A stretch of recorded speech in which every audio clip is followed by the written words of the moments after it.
Welcome back to Rugby Obsession. Make sure you hit that subscribe button if you want to keep up with all our deep dives into the world of rugby. Today, we're going deep on this RugbyPass article about the Welsh team in the Six Nations so far. It's been a bit of a wild ride. New coach, surprising performance against Ireland, and a standout player in the scrum everyone's talking about. Yeah, it's really interesting how the article shows that big change in Wales's performance. I mean, they went from kind of flat against Italy to way more dynamic and aggressive against Ireland. It really does feel like two different teams. The article even said expecting the old coach to change his style is like asking Ivan the Terrible to introduce a spot of comedy to his act. What do you think about that? Well, I think it shows how set in his ways Warren Gatlin had become. He was successful before, but rugby has moved on and the team needed to adapt too. That's where Matt Sherritt comes in, the new caretaker coach. He's made some pretty big tactical changes. Yeah, the article talks about that. They mention a lot more offloads, passes, defenders beaten, and line breaks against Ireland. It seems like Sherratt wants them to play a more open and unpredictable style. Exactly. And we saw that against Ireland. The Welsh backs looked so much more dangerous with the ball, always threatening the Irish defense. So things were looking up, but they still lost to Ireland. What were the things that decided that match? Ireland's experience and keeping their cool under pressure were huge. Wales created chances, but Ireland were just better at turning those chances into points.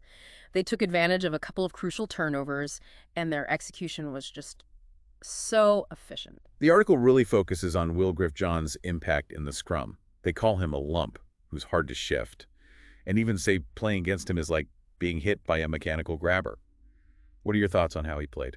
Oh, John definitely made an impact. He brought this raw physicality and power to the scrum, disrupting Ireland's set piece and giving Wales a base to attack from.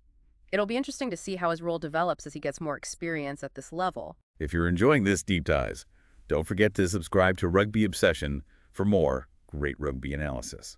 Now, the article also highlights some other standout performances, especially wing Tom Rogers.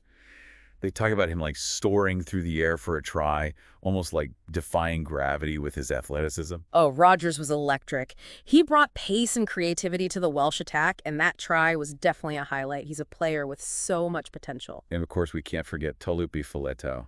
He's always such a force for Wales. Oh, Filetau was immense, as always. Carrying hard, making big tackles, and leading on the field. He's the heart of this Welsh team. But the question is, can they keep this momentum going against Scotland? That's the big question. Scotland will be tough. They're coming off a close loss to England, and they'll be looking to bounce back strong. Absolutely. Scotland's a well-balanced team with a strong pack and dangerous backs. This match will be a real test of how much Wales has improved under Sherritt. And speaking of improvement, the article is really excited about the Welsh U20's victory, especially Captain Harry Beddle's incredible 34 tackles. That's just unbelievable. Biddle was amazing. It says so much about how hard he works and how committed he is. And the whole U20 team showed real resilience. Even when they didn't have much possession, they defended with grit and determination. It's great to see that fighting spirit in the next generation of Welsh players. What stood out to you about how they played? They weren't afraid to take risks and play an expansive game. They moved the ball quickly and attacked with confidence, even against a tough Irish team. It's a good sign that the future of Welsh rugby is in good hands. It's really exciting to see that kind of talent coming up through the ranks. And if you're liking this analysis of the future of Welsh rugby, make sure to hit that subscribe button for more Rugby Obsession. But let's get back to the senior team. The article is pretty optimistic overall. Do you feel that same sense of hope? I do, yeah. Even though they lost to Ireland, there are definitely signs of improvement with Matt Sherritt. He's brought this new energy and a different tactical approach that seems to be working for the players. The article calls him unassuming. It's almost like he's just slipped in and started making these big changes without making a fuss. It really shows his coaching style. He focuses on building relationships with the players, letting them take ownership of their roles, and creating a team environment where everyone works together. And we're seeing that on the field. There's more creativity, more attacking flair, and they're willing to take risks. That try by Tom Rogers is a perfect example. It wasn't just one brilliant moment.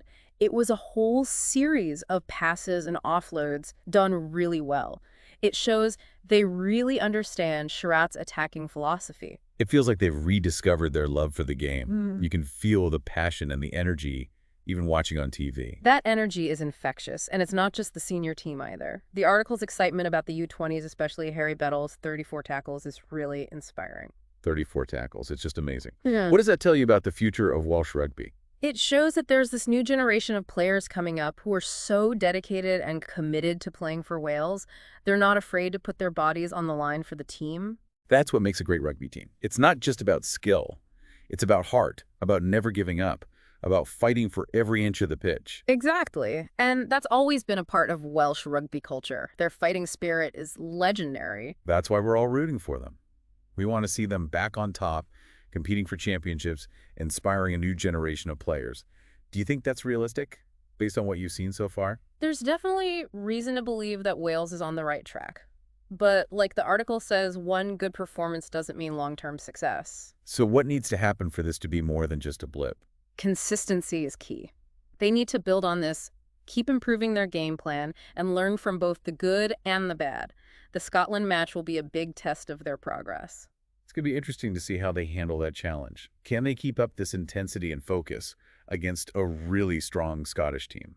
That's the million-dollar question. And that's what we'll be looking at in detail on our next episode of Rugby Obsession. Make sure you're subscribed so you don't miss it. We'll break down the key moments of the match, go deep on the tactical decisions, and talk about what it all means for Wales' Six Nations campaign going forward. So we've talked about a lot today, from how Wales' tactics have changed under Matt Sherratt to those awesome performances from the U20s team. What's your big takeaway from this deep dive? You know what really strikes me is that feeling of something new happening around Welsh rugby. There's this fresh energy, a willingness to change, and a belief that they can get back to the top level. The article really captures that optimism. It feels like they've turned a corner in terms of both tactics and their mindset. And you see that in the way they're playing. More creativity, more attacking flair, and a real emphasis on teamwork. It seems like the players are on board with Sherratt's vision, and that's leading to some really exciting rugby. But like we said, keeping this momentum going won't be easy. The Six Nations is so competitive, and there will be bumps in the road. For sure. The key is how they deal with those challenges. Can they learn from their mistakes, adapt their game plan, and keep developing as a team? That's what we'll be looking at in future episodes of Rugby Obsession. So if you want to stay in the loop about all the latest with Welsh rugby, make sure you hit that subscribe button. We'll be back with more in-depth analysis, insightful commentary, and of course our predictions for Wales's upcoming matches. But for now, we want to leave you with something to think about. As Wales starts this new chapter, what are your expectations?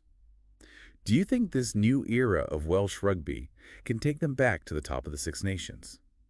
Let us know your thoughts and predictions in the comments. We always love to hear from you. We're all on this rugby journey together, and your insights are always valuable. Thanks for joining us for another episode of Rugby Obsession. We'll see you next time for more deep dives into the world of rugby.